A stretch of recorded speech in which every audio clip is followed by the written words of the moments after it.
Well, good morning. I'm Pastor Shane. And yesterday it was pointed out that I was having a very happy Wednesday when it was actually Thursday. But, I think they call those senior moments. I don't know. So today we're going to go with Friday. Seems to work. Another beautiful day outside. The sun is shining. Birds are singing. No snow. I consider that a blessing.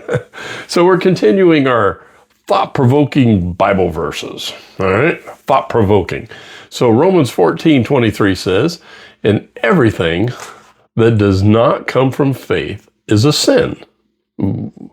Everything that does not come from faith is a sin. Have you ever looked in your refrigerator, spotted a Tupperware container, and said, "Oh, there's something yellow in there. I wonder if it's still good." And you think about it, and you're like, when did I put it in there? How long has it been there? I don't see anything growing on it.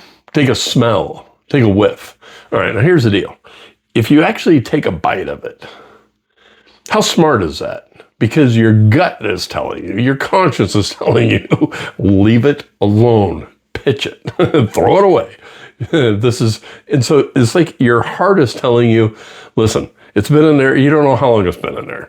And just because nothing's growing on it that doesn't have a good whiff does not mean that it's healthy for you to eat, right?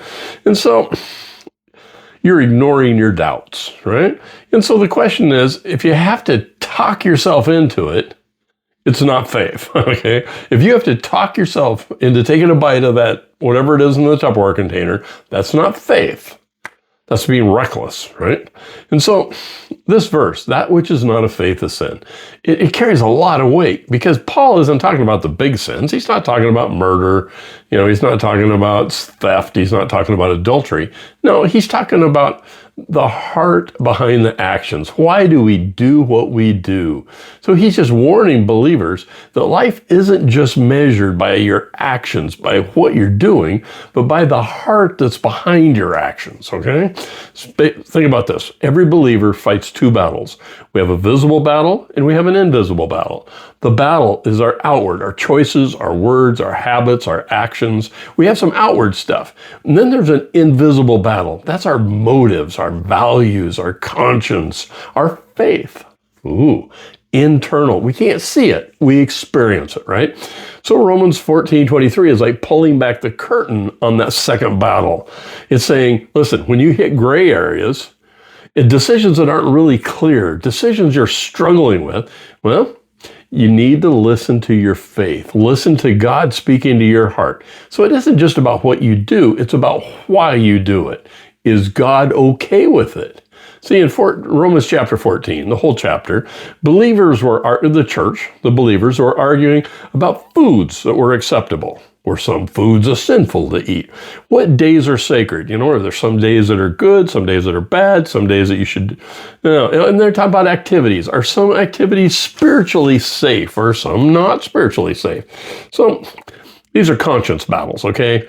And so one group says we're free, we don't have to follow that rule, and the other is like, it's pretty uneasy, I don't know. And so the problem is both groups were judging each other. Both groups are criticizing each other because they're not in the same place. Well, they're putting pressure on each other to act outside of faith. Listen, if you can't do it in faith, then don't do it.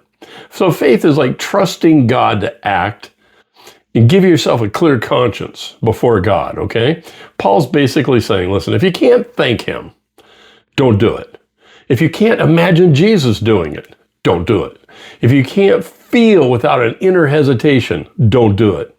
Life is so close to Jesus that your decisions flow from trusting him, not peer pressure, not church pressure. You listen to the word of God. Listen to your heart, okay?